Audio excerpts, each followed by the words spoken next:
చేయడానికి ఉద్దిపప్పు, పచ్చెనపప్పు, నువ్వులు, మిరియాలు, జీలకర్ర, మెంతులు, ఆవాలు అన్నీ కొద్దిగా హాఫ్ స్పూన్ వేసి వేయించుకున్నా. 2 రెడ్ చిల్లీ వేసుకున్నా. మీకు కావాలంటే ఇంకొకటే వేసుకోవచ్చు. కారంగా పుల్లంగా ఉండాలంటే నేను 2 వేసుకున్నా.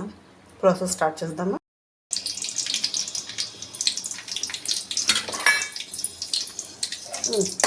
ఆవాలు కొద్దిగా ఆయిల్ ఎక్కువ వేసుకోవాలా దీనికి. పులిహోర, పచ్చిపులుసు, తామరిండ్ ఏమన్నా అనొచ్చు చెప్పచ్చు. దీన్ని ఇంకొక ఆయిల్ ఎక్కువ వేసుకొని ఆవాలు, జీలకర్ర వేసాను. దీనికి నేను పులుసు, చింతపండు పులుసులా కలిపి పెట్టుకున్నా. మీకు కావాలంటే ఎక్కువ వేసుకోవచ్చు, స్టోర్ కూడా చేసి పెట్టుకోవచ్చు. ఇది నెక్స్ట్ పిల్లలు హాస్టల్లో ఉన్నా కూడా ఇలా చేసి ఇచ్చేస్తారు కూడా. పిల్లలు తీసుకెళ్ళి బాక్స్లో వేసుకొని కలుపుకొని కూడా తినచ్చు, బాగుంటుంది చాలా.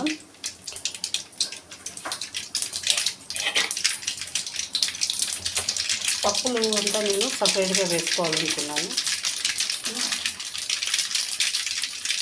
పెడుతుంది కదా.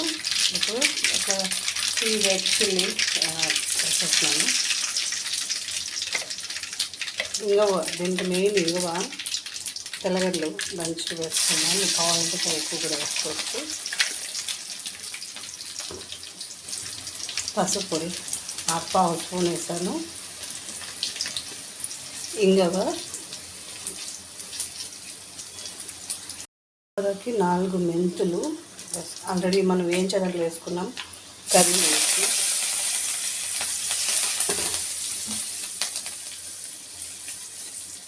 ఒక 1/2 స్పూన్ మిరప్పొడి కూడా వేసుకోవచ్చు.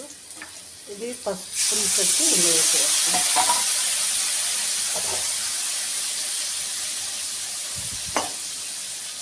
ఆ మిరప్పొడి అనేది ఆప్షన్స్, మీ ఇష్టం, వేసుకోవచ్చు. లేదా వద్దంటే ఎండుమిర్చితో కూడా కొంచెం చింతపండు కూడా వేసాను నేను. దీన్ని కొద్దిగా తీసి పెట్టుకోవచ్చు. నెక్స్ట్ డే ఇక్కడ ఎప్పుడైనా చేసుకోవడానికి కొద్దిగా ఎక్కువగా చేశాను. ఇది కొంచెం దగ్గర అవనిస్తాము. ఎప్పుడైనా వెజిటబుల్స్ లేనప్పుడు అలా చేసుకోవచ్చు, చాలా బాగుంటుంది. దీనికి పొటాటో కాంబినేషన్, పొటాటో 3 టైప్స్ చేసుకోవచ్చు. పొటాటో పిట్టు చేసుకోవచ్చు, పొటాటో ఫ్రై చేసుకోవచ్చు, చింతపండు వేసి పొటాటో చేసుకోవచ్చు, చాలా బాగుంటుంది. మీరు కూడా ఇలా ఫ్రై చేయండి. పచ్చిపులుసు చూసారా, ఇది పచ్చిపులుసు. దీంట్లో పప్పులంతా వేసినాక అది పులిహోర అయిపోతుంది. ఉడుకుతా ఉంది కదా పులుసు. ఇప్పుడు నేను పప్పుల పొడి కొద్దిగా వేసుకుంటాను. వేసేసి దీన్ని బౌల్లో తీసుకున్నాము. తీసుకొని దీనికి ప్రాసెస్ వచ్చి స్టార్ట్ చేస్తాం. పప్పుల ప్రాసెస్ స్టార్ట్ చేస్తాం. రైస్ అయ్యేటప్పుడు నేను ఆరబెట్టుకుంటాను. ఇలా ఆయిల్ తేలితేనే బాగుంటుంది.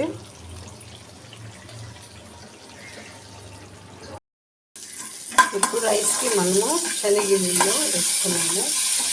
అది లాస్ట్లో వేస్తాము. కరివేపాకు వేసుకున్నాము.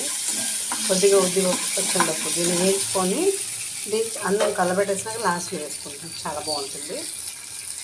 కాసేపు వేగనిస్తాం ఉంది కదా. కొద్దిగా ఉద్దిపప్పు, కొద్దిగా పచ్చెనపప్పు కావాలంటే వేసుకోవచ్చు, లేదంటే వదిలేయచ్చు. బాగా మంచి టేస్ట్ వస్తుంది ఉద్దిపప్పు వేసుకుంటే. టేస్ట్ మంచి వాసన కూడా వస్తుంది రైస్లోకి. అన్నము రైస్ అయితే నేను ముందుగా బాయిల్ చేసి పెట్టుకున్నాను. రైస్ వేసి కలుపుకుంటాం.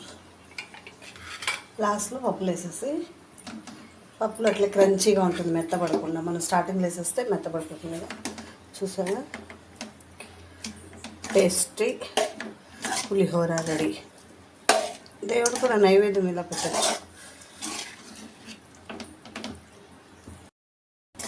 చూసారా, మంచి healthy and tasty pulihora ready అయిపోయింది. ఇప్పుడు పప్పులు వేసి కలుపుకుంటాం. మనం టేస్ట్ చూద్దాము, పులుపు అది సరిపోయిందా లేదా. లేదంటే మన దగ్గర గ్రేవీ ఉంది కదా, అది వేసుకొని చేసుకోవచ్చు, కలుపుకోవచ్చు. ఇంకొంచెం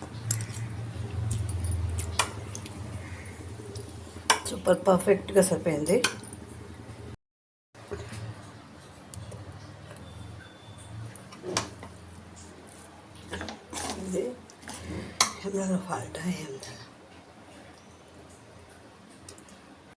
ఇది వేయించి పెట్టుకున్నాం కదా, అది మిక్స్ చేసేస్తున్నాం.